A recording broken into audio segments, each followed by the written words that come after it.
And hello, Hearts of Oak. Thanks so much for joining us on another news review. And it's wonderful to have Lois McLatchie Miller back with us once again. Lois, thanks for your time as always. It's great to be here. Great, and so much to discuss. And obviously, that is your handle. People can follow you on X, Twitter, and see the work you're doing, which I think a lot of focus is around children, whether it's pro-life, whether it's the trans issue, it's protection of children that we seem to have abandoned in our society. But we'll get into that, and maybe we will start with let's start with this first one, which is elections. And I know you work with ADF. They don't take a political side. I'm not party political. It's been a long time since I was in UKIP, a long time ago. So I'm looking at this politically homeless and trying to work out what is happening, not as a campaigner, but as a regular person on the street. And I think you're the same. So let me bring up this first one, which is, and things are changing a lot. We're doing this kind of lunchtime on Friday, so just a a over 24 hours before it goes out. And it's still in a state of flux, but there's a pattern emerging, and this is the BBC's headline: Reform wins Runcorn by-election, overturning large Labour majority. And there is Nigel in usual Nigel pose of celebration with a big grin. So you've got that by-election, which was because the Labour MP got in a fight with someone and tried to beat someone up at a taxi rank in the middle of the night. Weird. So that was a by-election, re-electing an MP. And then you've got the local elections, only 1,600 councillors out of, I think, about 20,000 maybe in the UK. So it's less than 10%. But it does give you a snapshot. I think the key thing for me is this is the first election since the general election last year, and lets us know where the parties are. But yeah, Lewis, what are your thoughts on this? Which, as I said, it gives us a little snapshot of maybe where voters are since the last election. Yeah, that's right. It takes the temperature of the nation, doesn't it? In this kind of mid-season of governance, and it kind of reflects what we saw in the general election, in that everybody kind of poo-pooed reform and said that they'd never make it anywhere, and the establishment was, entrenched. And actually, reform did pretty well for a very small party and a very new party, getting five MPs, obviously losing one along the way, and now being restored to five. And I think this is a really, is the establishment parties really have to wake up and smell the music. There's been a lot of frustrations gathering, whether it's against the Labour government and the decisions that they have made, or if it's against the so-called Conservative Party, who have not, in fact, really been conservative for quite some time. I know there was a lot of frustrations at the time of the general election with the Conservative Party having governed for 14 years, and in fact, introducing laws, very illiberal laws, like ones that lead to the arrest of people for praying silently in their heads near an abortion facility, expanding abortion via pills by post, meddling with this gender ideology, which is so harmful to our children, and generally not standing up for family values whatsoever. There's very little that they have to show for supporting moms and dads to get a house, to have kids, and to raise them with their full extent of parental authority that they should have. And so, you know, things can't go on rumbling along forever without any challenge. And I think that's what's really happening here. This is a challenge to that mainstream narrative, to those establishment parties, to say, like, we're not happy with this. We're not happy with the way it's trundling along the way things have always been. You need to take a look at your values, you need to take a look at your policies and make sure they're actually in line with what the people want. Yeah, for me, it's, and obviously results will come later in the day, but it is showing the pattern of reform being very successful in the local elections. 80 seats, long way to go. Conservatives down 62, Labour 14, and that's a pattern I think that will continue. And that seat that Reform took up in Runcorn with I think a 6 or 4 majority, and they had to go to recount. That's a Labour heartland. That was a 15,000 majority, I think, that swung over.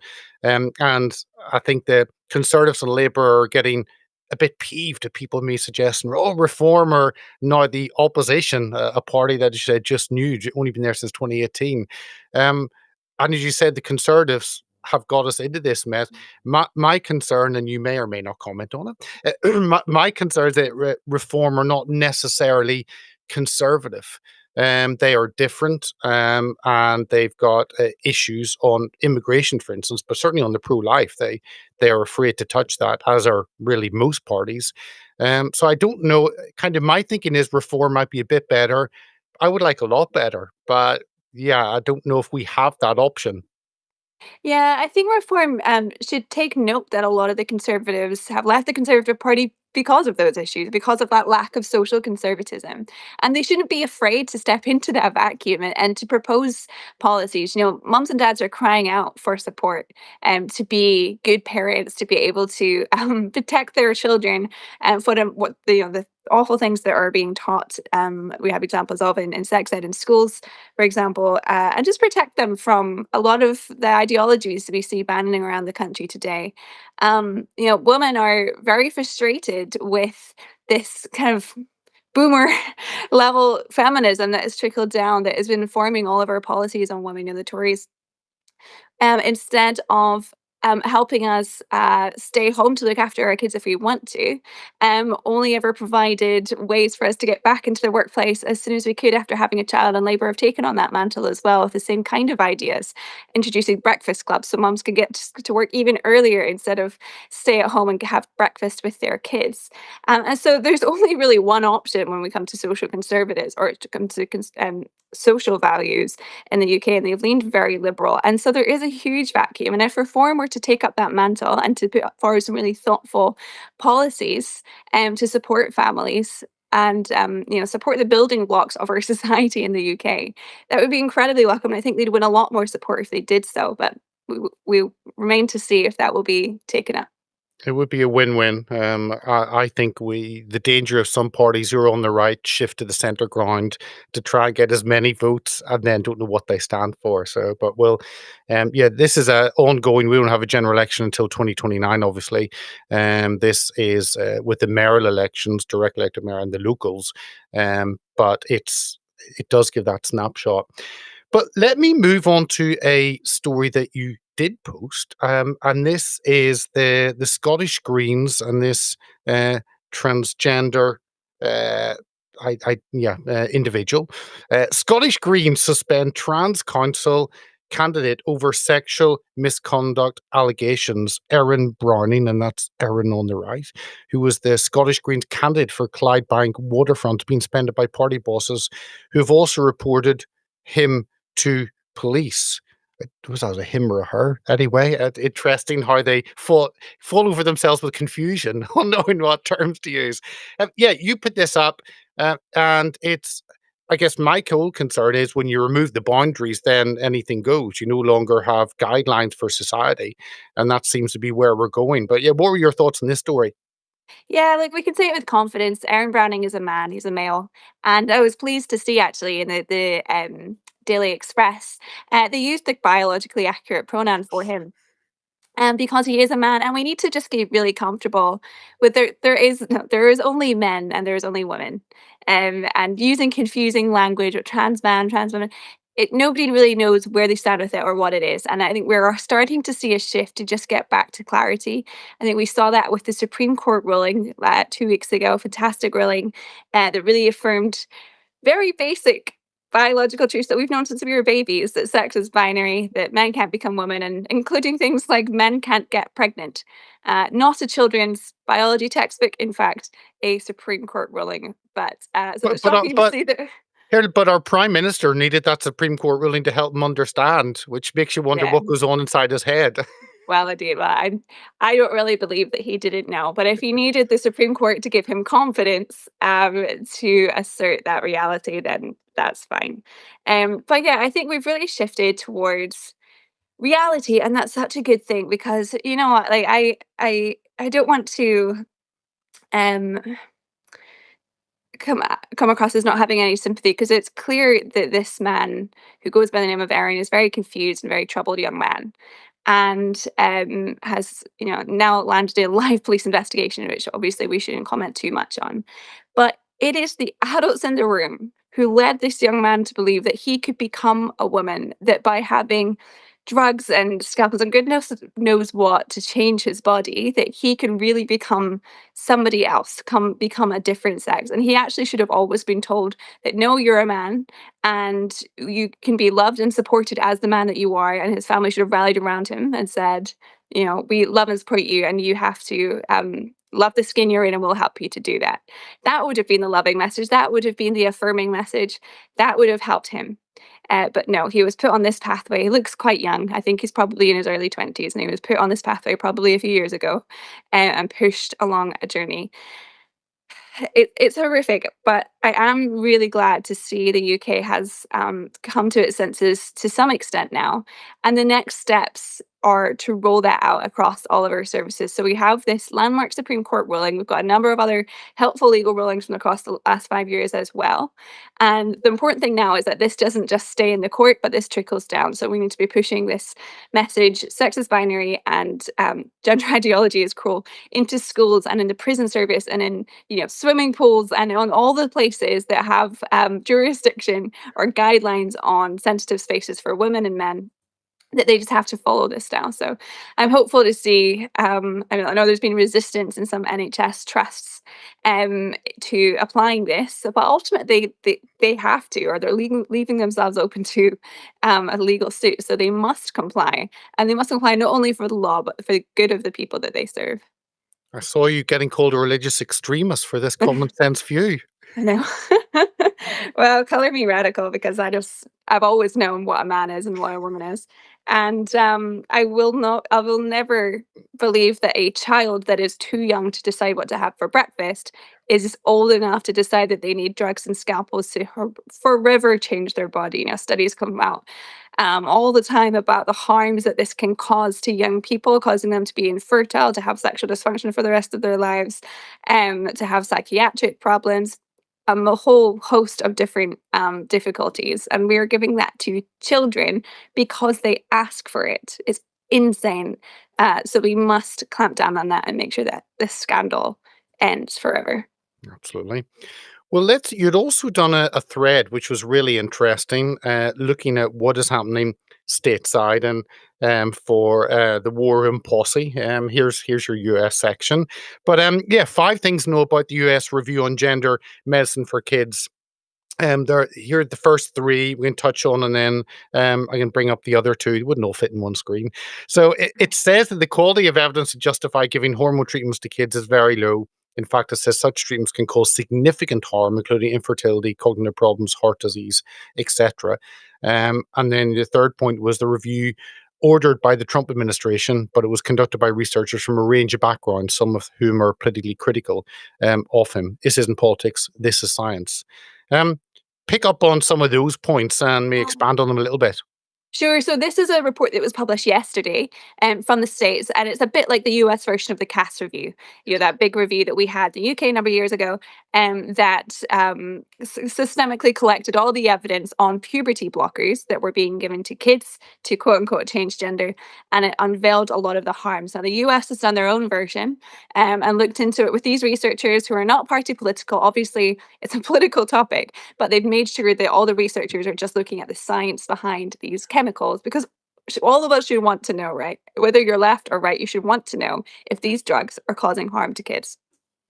And the results of that review actually went further than the CAST report. The CAST report said that there might be some damaging consequences from puberty blockers, and this report really highlighted that there would be significant harms caused by these drugs. These drugs, which have been available for years in the NHS, they were paused by the tail end of the Conservative government, and they were stopped by Wes Streeting in the summer.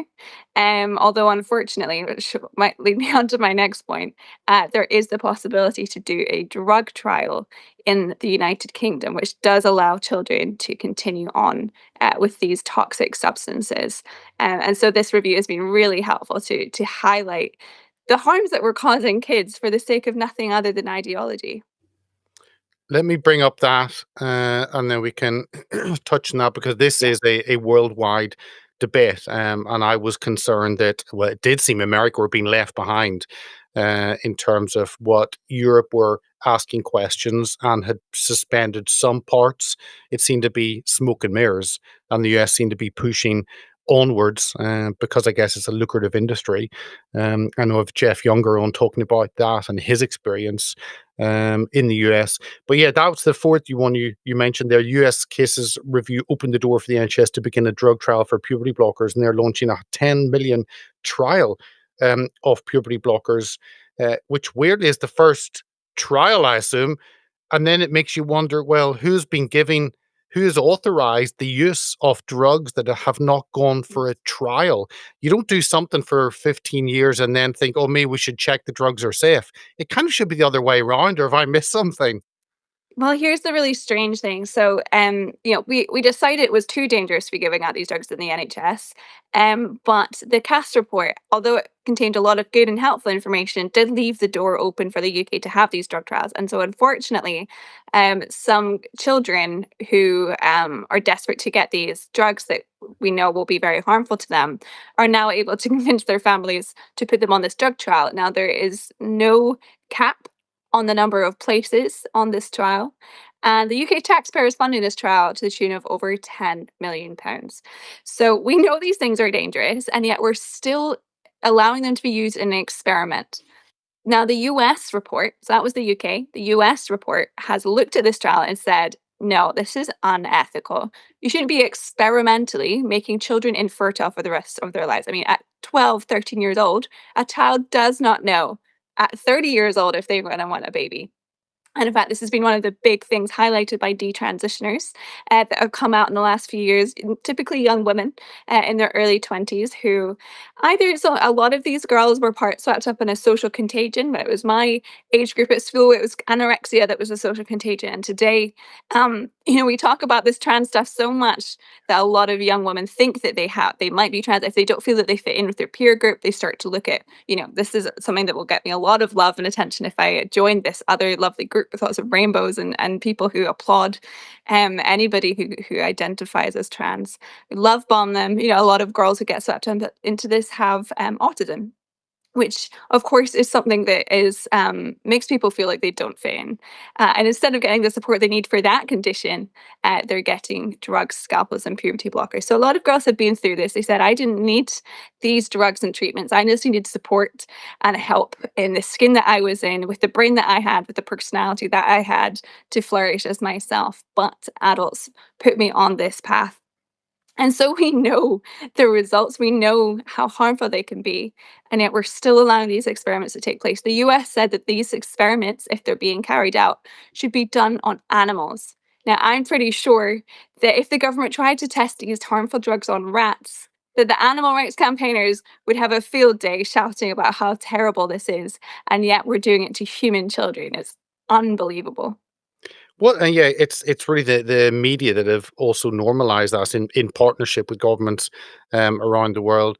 And I'm wondering actually how far in the US, because President Trump has talked about actually going after doctors who perform this. Now, if they performed it legally, that's difficult, but there are huge ethical issues of giving drugs that have not actually gone through a trial or test. And I would love to see actually that some of those doctors being put on trial for actually damaging these children. Because if this is bad, then the person who carried it out is at fault. But I don't know whether we'll see that. Yeah, like it's the greatest human rights scandal against kids in our generation, maybe even in world history. I mean, it is it's that scale of horrific. And when these big historical scandals happen, sometimes it takes years to get justice, but justice does come in the end. And so, yeah, who knows whether we'll see. I mean, I think we will see in the US some lawsuits. I wouldn't be surprised, given how litigious the US can be, if children feel like they weren't able to give consent, and I don't believe any child is able to give consent to anything actually. But there's a lot of scenarios in which I could foresee lawsuits happening. So whether it's an individual basis or whether it's on a kind of wide scale, um, investigations, the injustices that occurred, I do think we'll see that happen, within the next few decades. Yeah, or you could see a class action in the States against the industry, the drugs industry, but, Yeah. we'll see, how that goes. Let's on the issue of abortion, and this actually had not been on my radar. So thank you, Lois, for putting it up, and me and probably many others informing. But this is the Guardian yesterday.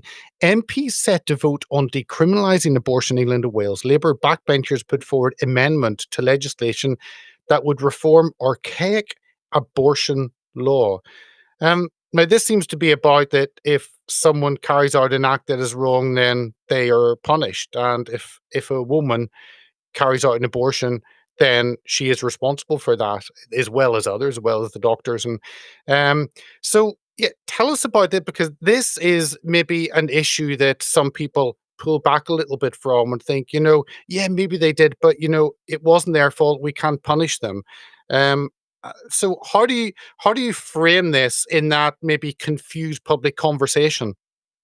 Yeah, look, so the UK right now has one of the most comprehensive and liberal abortion laws in Europe. So most European countries allow abortions to take place up to 12 to 15 weeks of a pregnancy. We allow abortion for almost any reason, in effect, up to 24 weeks, which is almost 6 months. If you imagine a woman with a 6-month baby bump, that's quite substantial. And furthermore, you can go all the way up to birth already if there's a significant threat to your health or to your life, or if your child has a disability of any kind. So you already have a very, very liberal and lax regime, and a lot of the kind of very rare cases that people look to in these arguments are already available up to birth. So what MPs are doing, and again, they use very euphemistic language, which can be quite confusing. But what MPs are doing is they're saying we want to make it so that it is that abortion is decriminalized all the way through all 9 months of pregnancy. So essentially, there would be no prohibition at any stage legally on a woman having an abortion or an abortionist performing that abortion. Now, it's completely unnecessary because we already have a very lax abortion law which goes beyond viability. So there are babies being aborted in the NHS today that would have survived if they had been born, if they had just given that chance. And I think it's an ideological battle because most people in the UK, while they would identify as being pro-choice, they're not pro-choice all the way up to birth. Most people would say, if it's a few days before birth, a few weeks, we draw the line at different times. But most UK women do not think, actually, it's only 1% that would go all the way up to birth. But 70% actually would like to see the abortion limit lowered to something more humane. So right now we're at 6 months. They would actually like to see it lowered to something closer to the European average. So when you look at the data, this is actually against what most UK people think. But unfortunately, the language is going to be a real battle of language because it's being presented as something that's about, being supportive to women. But actually, when you peel back that layer, it's just about decriminalizing abortion all the way up to birth. And we've now had 57 years, and you posted this as well, of the UK's Abortion Act coming in to effect with over 10 million children losing their lives, being killed. And to me, that should be a conversation that actually, is this the best thing? Should we not have a national conversation? But there's no conversation on that. The only conversation is let's liberalize the laws even more. Yeah, there's an abortion takes place every 2 minutes in the UK right now. So every 2 minutes, how long have we been talking? That would be another good few lives lost. That's 10 million people missing from our country since 1968. Yeah, It 12 was thought. children since you started with me. So yes. Yeah, horrific. It was started as something that was meant to be safe, legal, and rare. We all heard that mantra. But it's actually become less safe because now abortion providers will post abortion pills to your house for you to self-perform an abortion if you claim to be less than 10 weeks pregnant, which has led to serious complications in the UK. So it's less safe than ever. It's you know, legal, or we're talking like this was brought in so that it was going to be in rare circumstances, legal and rare. Well, now it's certainly not rare, and it's going to be legal all the way up to birth. So this is not what was, the original campaign was indicating. We've now created a situation where we almost celebrate abortion, or we just abandon women to kind of deal with this as a woman's issue. You know, it's that we say your body, your choice, my body, my choice. It kind of turns into your body, your choice, your issue, your problem. Yeah. You go deal with it. Whereas really this should be, if somebody's facing a crisis pregnancy, we should have their family rally around them, the partner stepping up as a father. You know, it's designed to be something that is taken on by a community, by a family, by a partnership. But this abortion regime and the celebration of abortion in our culture leaves many women feeling that they have no other choice but to just go and have that taken care of by an abortion procedure. And fitting to this is the New York Post article that you had posted from 20th of April. And this is about, I think the public are given a lie that this is a quick and safe procedure. Obviously, it's not safe for 10.7 million babies in the UK, but it is safe for the mother. And this is a interesting headline into that conversation that 1 in 10 chemical abortions end in serious health complications. Nearly 11% of women who have taken a chemical abortion pill in recent years have experienced a serious adverse health event, such as infection, hemorrhage, or sepsis, according to a report from a conservative group that reviewed insurance claims data. Which that's interesting out of the US, because in the insurance industry, that gives a lot of information that maybe we don't have that same system here in the UK. But no, again, this is a US report, but at least the drugs that are being given, this is now part of the conversation. So yeah, what were your thoughts when you saw this? Yeah, well, we know that the abortion industry has, you know, really been misleading women for a long time, pretending that abortion pills are just like taking a paracetamol, and that's not true. You know, the evidence has been there for a long time. There's pro-choice scholars such as David Ferguson who've linked abortions to really adverse psychological health afterwards. You know, causing depression, anxiety, even suicidal thoughts.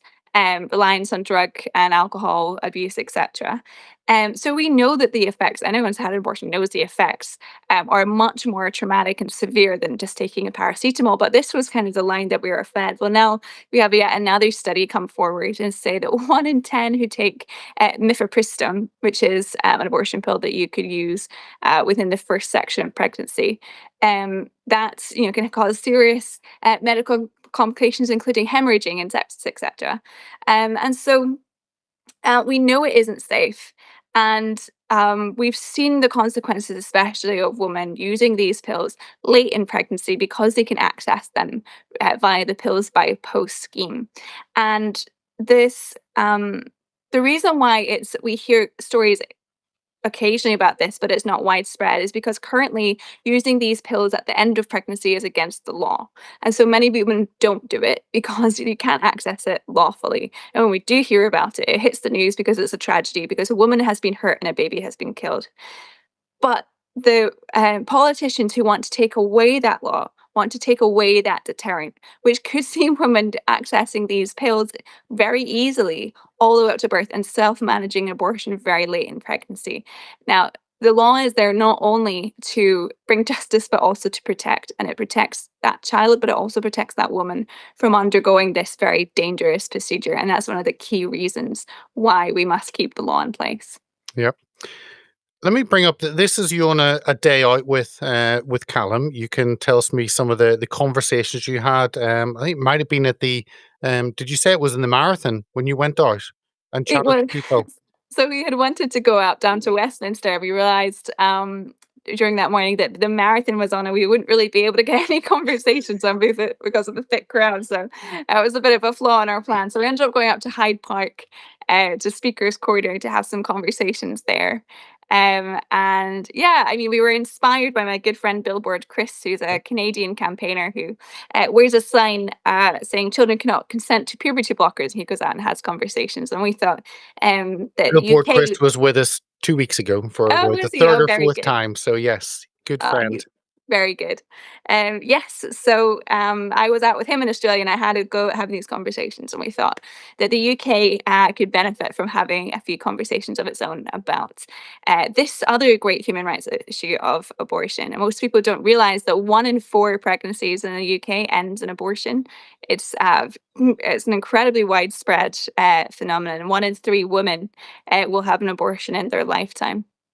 And so we thought we'd go out and have some conversations, and it was really interesting. We met people from all over the world, people from Christian, from Muslim backgrounds, from atheist backgrounds, and I think the compelling thing from all of them was just the shock at the scale of the thing. And whether they were pro-choice or pro-life or whatever they identified as, nobody had realized quite how common abortion was in our culture today. And I think when we realize that, we start to realize there might be a problem, because no little girl grows up wanting to have an abortion. It's never something that people want to do. And if this many women feel that this is their best option, that they should have one, we have to look at what those other options are, because this isn't normal. 100%. Let's bring. Just a thought for you, because I remember when I was back with Christian Concern and doing campaigns and speaking to churches and things. But kind of, I think churches often see me organizing like ADF as well as you're doing this work, and then we don't have to do it because it's a bit too messy, these topics, and we'll kind of pray for you or send you money each month, so you're doing it, and um, it's yeah, it would be obviously that you need churches to speak up also, because churches speak truth, which is who is Christ.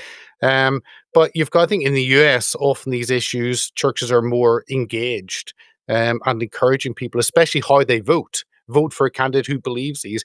Where in the UK, we couldn't possibly, because it's fear of government or charity commissioner. I mean, so how do you find those conversations with churches? Yeah, really mixed, isn't it, in the UK with church involvement? I think I come from an evangelical side, so that's kind of the side that I can speak to. Is I think there's been a bit of a fear over generations that's seeming to have a political view, or to have not a political view, but just a societal view about an issue facing our country, might detract from people wanting to come and hear the gospel. And of course, hearing the gospel is the most life-changing experience, and it is the most important message anyone can hear.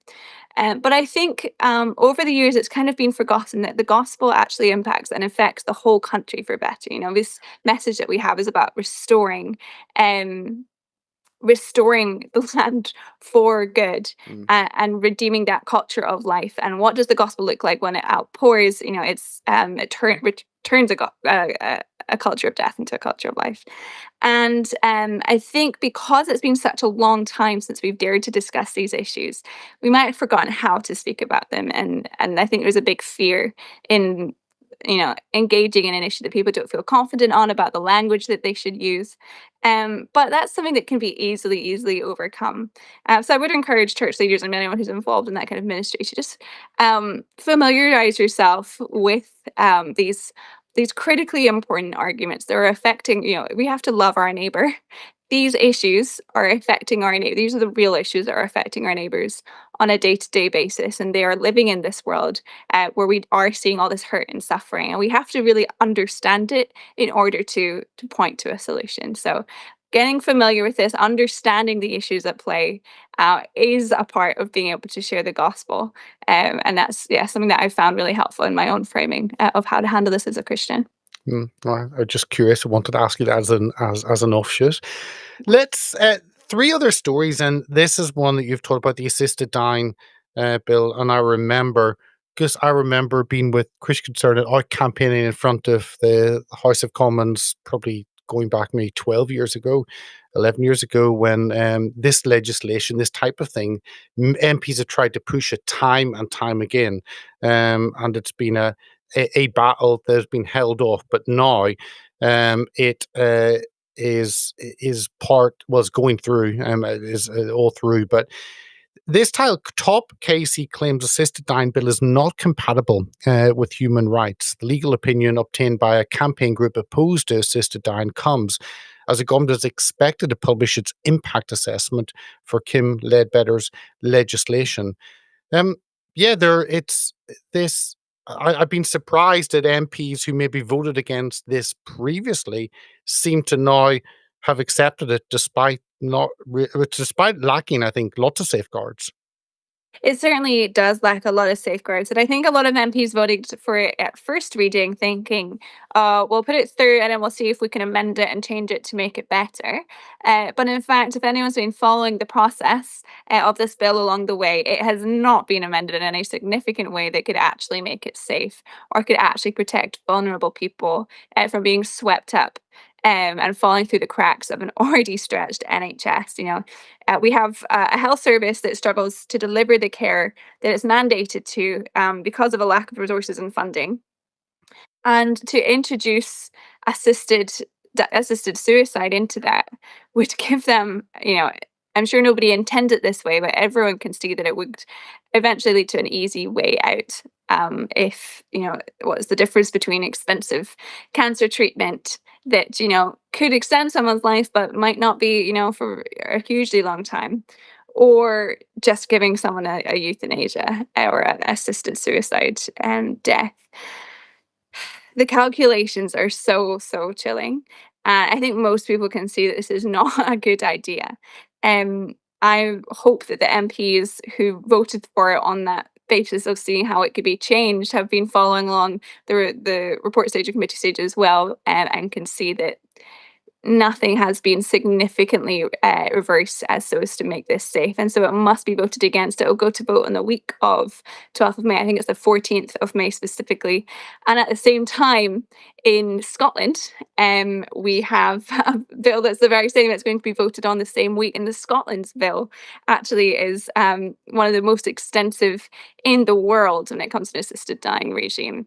It would allow 16-year-olds to opt for an assisted suicide at the hands of the NHS if they have any condition at all that could one day shorten their lives. So things like anorexia could shorten your life. Things like diabetes, if you don't take your insulin, could shorten your life. Down syndrome could shorten your life. Almost any illness or condition could shorten your life, especially if you just don't want to take the treatment.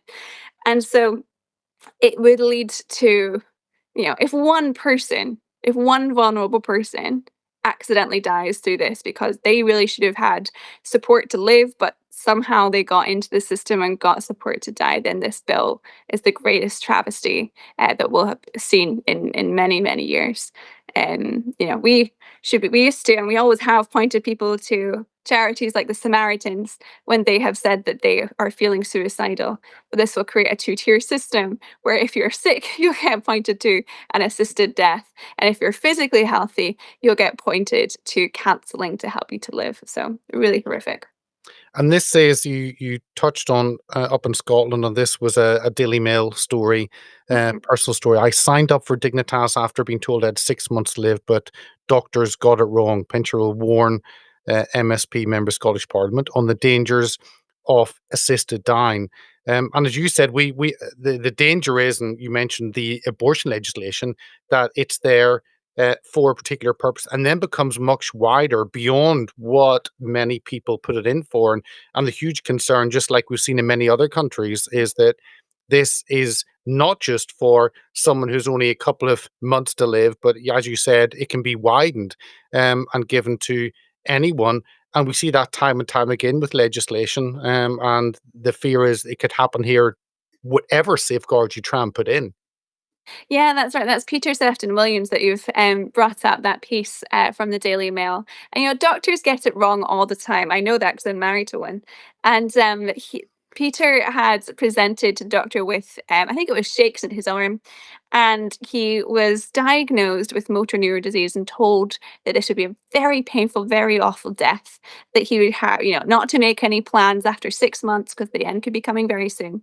And it put him into a great depression to hear this, to think that he was going to go have spend the next 6 months going through this horrifically painful, awful death. And he did feel suicidal because of that news, and I can understand.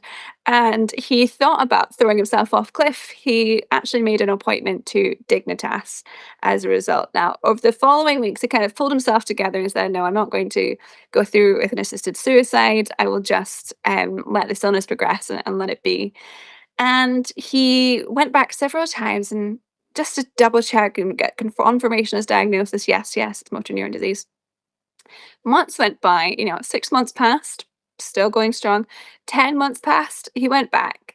to have further tests. He did not have motor neuron disease. He was never going to have that horrific, painful death that he was promised. He had a completely benign other disease that was completely treatable, and it doesn't particularly affect his life. And so Peter would have been one of the individuals who would have had an assisted suicide. If he had said that day, I'd like to discuss my options of assisted suicide, he'd been passed the leaflet, he'd have signed a form, and he'd be off for an assisted death. His life would have been ended. And he's just one example of many. Esther Ranson, who's one of the key campaigners for this bill, because she has a terminal, I think it's cancer diagnosis, she didn't expect to be he's still here at this stage of the campaign. But the reality is that every day, every week, every month, new treatments, new trials are coming out, allowing people to try new medication to extend their life, and it can often be successful, and we see that all the time. And the last few years doesn't mean that they're going to be bad few years. A lot of people say that they're very meaningful time to spend with family and to do things that they hadn't previously had time for in their working busy life. And so, we can look to examples all over the country, but these are individuals who would have lost years of their lives had it been for this regime. And in fact, we should be supporting them and encouraging them and helping them to live life to the full in whatever condition they may be in, rather than succumbing to being killed by their doctor. Yeah, and it's a reflection on our society, the MPs, where you are whenever you decide those who are ill, those who are a burden to society, we need to remove them. And to think that a lot of MPs think, actually, this could be a good idea. Let's just remove. Maybe it saves you budget. Maybe it's finance issue, but yeah, instead putting the money into palliative care, it's crazy. Let me finish on this story, which is a cosmetics company, Ah, basically a yeah. soap company. They across the UK, they have all types of weird soaps you can buy, and they're in many high streets in the UK. And Lush put trans propaganda leaflets in party bags for children. Girls aged 7 were given information about suicides and a conspiracy to target transgender people by cosmetics retailer. I think elsewhere I read it was like a 24 page, it wasn't even a leaflet, 24-page booklet that this was being handed out. Um, yeah, again, the power of these companies to push an agenda or push a message, if they want to have it on their window, that's one thing, but actually to target children, to me, that's the concerning part of this story. Yeah, horrific. And I think they claimed afterwards that it was an accident that those leaflets ended up in those party bags. But my goodness, what a safeguarding oversight. And the fact that they had these leaflets available in the shop, a soap company, is very strange. Lush also put up a window display following the Supreme Court ruling, saying that, we really should have had messages like that. We should have had a Supreme Court ruling that was different, and that we should have it was a colorful display. All this also very attractive to young people, that celebrated puberty blockers and the use of drugs and scalpels to change kids' bodies. I it's so sad and devastating to see this misuse of compassion, because we all have, especially as Christians, but also everybody that has, a compassionate eye, like, wants to share that emotion, wants to be very kind, and there's this misuse of what kindness is.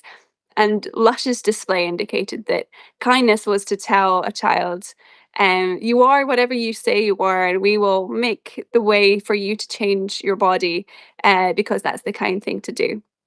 And actually, that is so unkind. It is so unkind to affirm that a child was born in the wrong body. What a message. What a terrible message. Parents should be saying, no, we love you just the way you are, and we'll support you to love yourself in that body as well. And so, we really have to be, the debate is very heated, especially right now, and there's a lot of vitriol on both sides, if we're honest. But we have to make sure that that message of compassion and kindness comes through from our side, because this is one of the most important fights of our lives, and we have to make sure that that message is coming through so that we can avoid these kids going through these traumatic surgeries and ending up, at 21 years old with a double mastectomy, wondering if they'll ever be able to have children. We can't allow that to be happening. We can't be putting kids through this, and so we have to make sure that the messaging that we're using kind of counteracts this false compassion that shops like Lush are trying to promote. No, exactly. It's a great place to end, Lewis. That messaging is so important, and we need a message of compassion and care, and not get involved in the heated side that can be aggressive and abusive, and that doesn't win people over. We're here to persuade and offer people a better way, and not attack them and ridicule them for what they believe. So that's the easy thing to do. The more difficult is to put forward a persuasive message, but Lewis, thank you as always for joining us. Always good to catch up, and to those areas that you cover are essential, and often, certainly legacy media, I think, shy away from them often. So thank you for what you do, and thank you for giving us your time today. No, thank you very much. Thanks for chatting through all these important issues.